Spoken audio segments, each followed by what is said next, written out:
Hello दोस्तों, स्वागत है आपका हमारे यूट्यूब चैनल जीके सूत्र 93 ऑफिशियल में।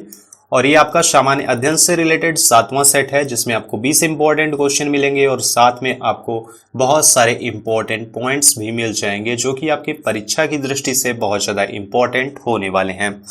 तो अगर आप किसी भी प्रकार के वनडे एग्जाम की तैयारी कर रहे हैं तो वीडियोस को लास्ट तक देखिए, और अगर आपने अभी तक चैनल को सब्सक्राइब नहीं किया है तो चैनल को सब्सक्राइब जरूर कर लें और बेल आइकन को प्रेस कर लें, जैसे आने वाली सारी वीडियोस की नोटिफिकेशन आप तक सबसे पहले पहुंच जाए। चलिए तो स्टार्ट करते हैं। आज का अपना पहला क्वेश्चन देखते हैं। पहला क्वेश्चन देखिए, यूनिसेफ इसकी स्थापना किस वर्ष में हुई थी? 1944 में, 1945 में, 1946 में या फिर 1948 में? तो बताइए दोस्तों, यूनिसेफ की स्थापना किस वर्ष में हुई थी? तो इसका सही जवाब क्या हो जाएगा? ऑप्शन बी इसका सही जवाब है। 1945 में यूनिसेफ की स्थापना हुई थी। इससे रिलेटेड कुछ इंपॉर्टेंट पॉइंट्स आपको याद रखने हैं जो कि परीक्षा की दृष्टि से इंपॉर्टेंट हो सकते हैं। यूनिसेफ का मुख्यालय बहुत बारी पूछता है परीक्षा में, तो अमेरिका का न्यूयॉर्क शहर यूनिसेफ का मुख्यालय है। यहाँ पर यूनिसेफ जो है संयुक्त राष्ट्र महासभा के द्वारा इसको 11 दिसंबर 1946 को बनाया गया था। यूनिसेफ यानी कि संयुक्त राष्ट्र बाल कोष।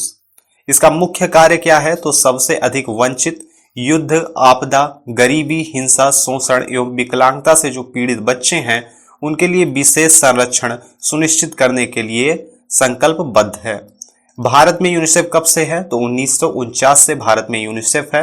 1953 में यूनिसेफ संयुक्त राष्ट्र का अस्थायी सदस्य बन गया था और 1965 में यूनिसेफ को नोबेल पुरस्कार से, 1989 में इंदिरा गांधी पुरस्कार से और 2006 में प्रिंस ऑफ अस्करियस अवार्ड से सम्मानित किया गया था।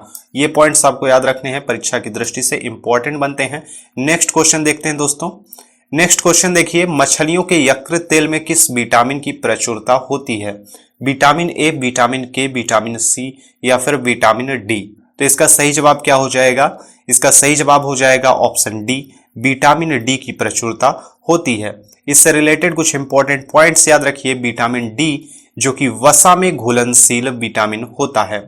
रासायनिक नाम बहुत बारी आपसे पूछा जाता है परीक्षा में, तो कैल्सीफेरॉल विटामिन डी का रासायनिक नाम है।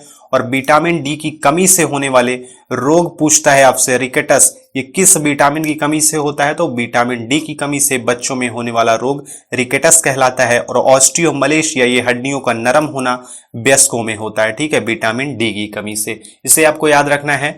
विटामिन डी के प्रमुख स्रोत याद रखिए, वसायुक्त मछली, मछली का यकृत तेल, अंडे की जर्दी और पनीर, ये विटामिन डी के प्रमुख स्रोत हैं। और विटामिन डी के प्राकृतिक स्रोत की अगर हम बात करते हैं तो सूर्य का प्रकाश विटामिन डी का प्रमुख प्राकृतिक स्रोत है। इसका कार्य क्या है? तो यह रक्त में कैल्शियम और फॉस्फेट की पर्याप्त मात्रा बनाए रखने में मदद करता है और हड्डियों को कमजोर होने से रोकता है, ठीक है। नेक्स्ट क्वेश्चन देखते हैं। नेक्स्ट क्वेश्चन है आपका, शिक्षा किस सूची का विषय है? संघ सूची, राज्य सूची, समवर्ती सूची या इनमें से कोई नहीं? तो इसका सही जवाब क्या हो जाएगा? ऑप्शन सी इसका सही जवाब है, समवर्ती सूची। इससे रिलेटेड कुछ इंपॉर्टेंट पॉइंट्स याद रखना है। 1976 में 42वां संविधान संशोधन हुआ था जिसके द्वारा शिक्षा को समवर्ती सूची में शामिल किया गया था। इससे पहले शिक्षा जो है राज्य सूची के अंतर्गत आती थी। अगर हम बात करते हैं वर्तमान समय में संघ सूची में कितने विषय हैं, तो 98 विषय संघ सूची में हैं, राज्य सूची में 59 विषय हैं और समवर्ती सूची में प्रेजेंट टाइम पे 52 विषय हैं। तो इनको आपको याद रखना है। संघ सूची, राज्य सूची और समवर्ती सूची संविधान की किस अनुसूची के अंतर्गत आते हैं? तो 7वीं अनुसूची के अंतर्गत आते हैं। और किस अनुच्छेद से संबंधित हैं? तो 246वें अनुच्छेद से ये संबंधित हैं। संविधान में अनुसूचियों की प्रेजेंट टाइम पे संख्या कितनी है? तो 12 है संविधान में अनुसूचियों की संख्या, ठीक है। नेक्स्ट क्वेश्चन देखिए। नेक्स्ट क्वेश्चन क्या है आपका, लॉफिंग गैस इसका रासायनिक नाम क्या है? सोडियम बाइकार्बोनेट, विरंजक चूर्ण, नाइट्रस ऑक्साइड या फिर सोडियम क्लोराइड? तो इसका सही जवाब क्या हो जाएगा? ऑप्शन सी इसका सही जवाब है, नाइट्रस ऑक्साइड, ठीक है। इससे रिलेटेड कुछ इंपॉर्टेंट पॉइंट्स याद रखिए। सोडियम बाइकार्बोनेट यानी कि बेकिंग सोडा को सोडियम बाइकार्बोनेट, ब्लीचिंग पाउडर को विरंजक चूर्ण और साधारण नमक को सोडियम क्लोराइड कहा जाता है। तो जैसे ये प्रश्न बना है ऐसे ही ये प्रश्न भी आपका बन सकता है, तो इसको आपको याद रखना है। नेक्स्ट क्वेश्चन देखते हैं। नेक्स्ट क्वेश्चन है आपका, मुद्रा राक्षस के लेखक कौन थे? कौटिल्य, कालिदास, विशाखदत्त या फिर कल्हड़? तो इसका सही जवाब क्या हो जाएगा दोस्तों? इसका सही जवाब है ऑप्शन सी, विशाख दत्त। इससे रिलेटेड इंपॉर्टेंट पॉइंट्स आपको याद रखने हैं। कौटिल्य की रचना कौन सी थी? अर्थशास्त्र। कालिदास की रचना अभिज्ञान शाकुंतलम और मेघदूत, और कल्हड़ की रचना राजतरंगिणी। तो ये रचनाएं आपकी परीक्षा की दृष्टि से इंपॉर्टेंट हैं, तो इन्हें आपको ध्यान में रखना है। नेक्स्ट क्वेश्चन देखते हैं। नेक्स्ट क्वेश्चन देखिए, लोदी वंश का अंतिम शासक कौन था? बहलोल लोदी, इब्राहिम लोदी, सिकंदर लोदी या फिर मोहम्मद शाह? तो इसका सही जवाब क्या हो जाएगा दोस्तों? इसका सही जवाब है ऑप्शन बी, इब्राहिम लोदी लोदी वंश का अंतिम शासक था। लोदी वंश से रिलेटेड कुछ इंपॉर्टेंट पॉइंट्स आपको याद रखने हैं जो कि परीक्षा की दृष्टि से इंपॉर्टेंट हैं आपके। दिल्ली सल्तनत का अगर पहला अफगान राज्य पूछता है तो लोदी वंश था। कौन सा था? लोदी वंश। और अगर सल्तनत काल का अंतिम वंश पूछता है तो लोदी वंश था। इसकी स्थापना किस वर्ष की गई थी? तो 1451 में लोदी वंश की स्थापना की गई थी, और इसके संस्थापक अगर आपसे पूछ लेता है तो बहलोल लोदी थे। लोदी वंश का शासनकाल कितने वर्षों तक चला था? तो 76 वर्षों तक लोदी वंश का शासनकाल था। लोदी वंश और दिल्ली सल्तनत का जो अंतिम शासक था वो था इब्राहिम लोदी। इब्राहिम लोदी का शासनकाल कब से कब तक था? तो 1517 से लेकर 1526 तक इब्राहिम लोदी का शासनकाल था। नेक्स्ट क्वेश्चन देखते हैं। नेक्स्ट क्वेश्चन है, बाबरनामा के लेखक कौन थे? श्रीगुप्त, बलबन, बाबर या फिर अबुल फजल? तो इसका सही जवाब क्या हो जाएगा? इसका सही जवाब हो जाएगा ऑप्शन सी, बाबर। बाबर कौन था? तो बाबर से रिलेटेड कुछ इंपॉर्टेंट पॉइंट्स जो कि परीक्षा की दृष्टि से इंपॉर्टेंट होते हैं। बाबर जो है मुगल साम्राज्य का संस्थापक था, और इसकी स्थापना यानी कि मुगल साम्राज्य की स्थापना कब की गई थी? तो 1526 में मुगल साम्राज्य की स्थापना की गई थी। लोदी वंश के जो अंतिम शासक थे इब्राहिम लोदी, इनको पानीपत के पहले युद्ध में हराकर बाबर ने मुगल साम्राज्य की नींव रखी थी। नेक्स्ट क्वेश्चन देखते हैं।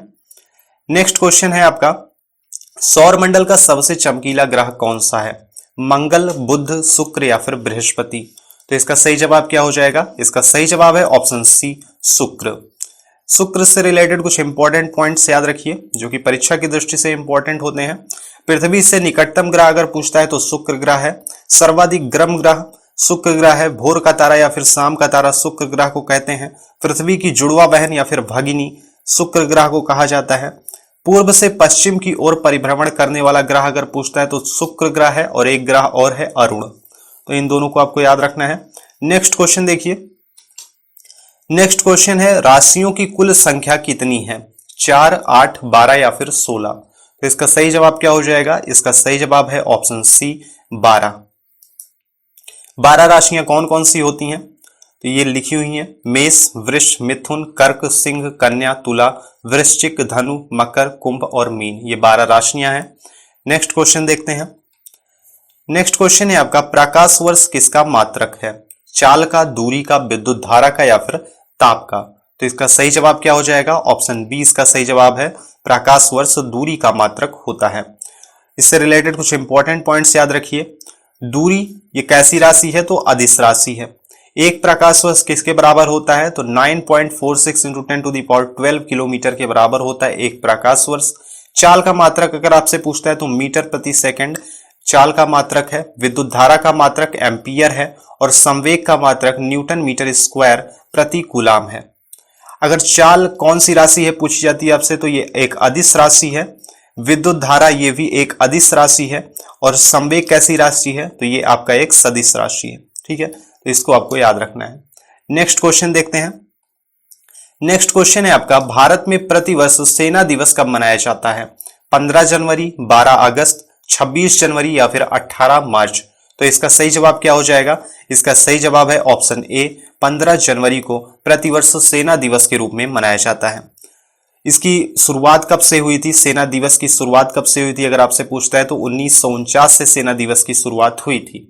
1949 में भारत के जो अंतिम British commander in chief general थे फ्रांसिस बुचर, इनके द्वारा लेफ्टिनेंट जनरल के.एम. करियप्पा को भारतीय सेना का कमांडर इन चीफ नामित करने की याद में सेना दिवस मनाया जाता है। नेक्स्ट क्वेश्चन देखते हैं। नेक्स्ट क्वेश्चन है आपका, दिलवाड़ा का जो जैन मंदिर है वो किस राज्य में है? उत्तर प्रदेश, मेघालय, मध्य प्रदेश या फिर राजस्थान? तो इसका सही जवाब क्या हो जाएगा? इसका सही जवाब है आपका ऑप्शन डी, राजस्थान। इससे रिलेटेड कुछ इंपॉर्टेंट पॉइंट्स याद रखिए जो कि परीक्षा की दृष्टि से इंपॉर्टेंट हो सकते हैं आपसे। अगर आपसे पूछता है दिलवाड़ा का जैन मंदिर कहां पर स्थित है, तो बहुत बारी राज्य पूछता है तो राजस्थान, और माउंट आबू बहुत बारी आपका ऑप्शन में दिया रहता है तो माउंट आबू में, राजस्थान के माउंट आबू में स्थित है। इस मंदिर का निर्माण कब किया गया था, तो 11वीं और 13वीं शताब्दी के मध्य इन मंदिरों का निर्माण किया गया था। और यह मंदिर जैन धर्म से संबंधित है तो आपको क्वेश्चन में ही पता लग रहा है।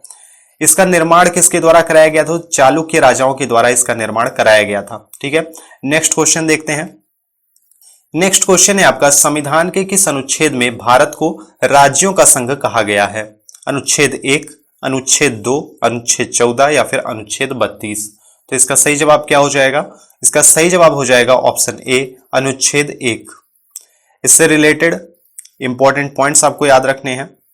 अनुच्छेद 1 ये संघ के क्षेत्र का नाम, अनुच्छेद 2 नए राज्यों के प्रवेश अथवा स्थापना का संसद का अधिकार प्रदान करता है, अनुच्छेद 14 विधि के समक्ष समता और विधियों का समान संरक्षण प्रदान करता है, अनुच्छेद 32 के अंतर्गत संवैधानिक उपचारों का अधिकार आता है। तो इनको आपको याद रखना है। अगर प्रेजेंट टाइम पे पूछ लेता है अनुच्छेदों की संख्या कितनी है संविधान में, तो 395 अनुच्छेद हैं। नेक्स्ट क्वेश्चन देखते हैं। नेक्स्ट क्वेश्चन देखिए आपका क्या है, भांखड़ा नांगल बांध ये किस नदी पर स्थित है? गंगा नदी, सतलज नदी, गोदावरी नदी या फिर नर्मदा नदी? तो इसका सही जवाब क्या हो जाएगा? इसका सही जवाब आपका हो जाएगा ऑप्शन बी, सतलज नदी। भांखड़ा नांगल बांध आपका सतलज नदी पर स्थित है। इससे रिलेटेड कुछ इंपॉर्टेंट पॉइंट्स याद रखिए। यह बांध हिमाचल प्रदेश राज्य के बिलासपुर जिले में सतलज नदी पर बनाया गया। तो कभी कभी पूछता है कि भांखड़ा नांगल बांध किस राज्य में स्थित है, तो हिमाचल प्रदेश राज्य में ये स्थित है, बिलासपुर जिले में सतलज नदी पर बनाया गया है। भारत का दूसरा सबसे बड़ा बांध है ये, और यह सबसे ऊंचा गुरुत्वीय बांध भी है। अगर पूछ लेता है भारत का सबसे ऊंचा बांध कौन सा है, तो टिहरी बांध है। ये कहां पर स्थित है? उत्तराखंड राज्य में स्थित है। ठीक है, नेक्स्ट क्वेश्चन देखिए। नेक्स्ट क्वेश्चन है आपका, सबसे प्राचीन वेद कौन सा है? ऋग्वेद, सामवेद, यजुर्वेद या फिर अथर्ववेद? तो ये बहुत ही सिंपल सा क्वेश्चन है और सभी को इसका जवाब पता ही होगा। ऑप्शन ए इसका सही जवाब है, ऋग्वेद। ऋग्वेद से रिलेटेड कुछ इंपॉर्टेंट पॉइंट्स आपको याद रखने हैं। ऋचाओं के क्रमबद्ध ज्ञान के संग्रह को जो है ऋग्वेद कहा जाता है। और मंडल आपसे बहुत बारी एग्जाम में पूछता है कितने मंडल हैं ऋग्वेद में, तो 10 मंडल होते हैं ऋग्वेद में। सूक्तों की संख्या 1028 है और ऋचाएं जो है 10,462 ऋचाएं हैं। इसका जो तीसरा मंडल है, तीसरा मंडल जो है, और तीसरे मंडल में विश्वामित्र द्वारा रचित कौन सा? गायत्री मंत्र है। ठीक है, तो गायत्री मंत्र बहुत बारी आपसे पूछा जाता है कि गायत्री मंत्र की रचना किसने की थी, तो विश्वामित्र के द्वारा गायत्री मंत्र की रचना की गई थी। इसको आपको याद रखना है। और इंद्र के लिए इसमें 250 ऋचाओं की रचना की गई थी और अग्नि के लिए 200 ऋचाओं की रचना की गई थी। तो इसको आपको याद रखना है। ठीक है, इंद्र के लिए 250 और अग्नि के लिए 200 ऋचाओं की रचना की गई थी। ये भी आपसे परीक्षा में पूछ सकता है। ठीक है, नेक्स्ट क्वेश्चन देखते हैं। नेक्स्ट क्वेश्चन है आपका, दिल्ली भारत की राजधानी किस वर्ष में बनी? तो इसका सही जवाब क्या हो जाएगा? 1911, 1912, 1948 या फिर 1962? तो इसका सही जवाब हो जाएगा ऑप्शन ए, 1911। ठीक है, इससे रिलेटेड कुछ इंपॉर्टेंट पॉइंट्स आपको याद रखने हैं। दिल्ली में लाल किला, इंडिया गेट, कुतुब मीनार, हुमायूं का मकबरा प्रमुख इमारतें हैं दिल्ली में। और आपको बताना है कि लाल किला की स्थापना किसके द्वारा कराई गई थी, इंडिया गेट की स्थापना, कुतुब मीनार की स्थापना और हुमायूं का मकबरा। कमेंट करके आपको बताना है। ठीक है, तो चलिए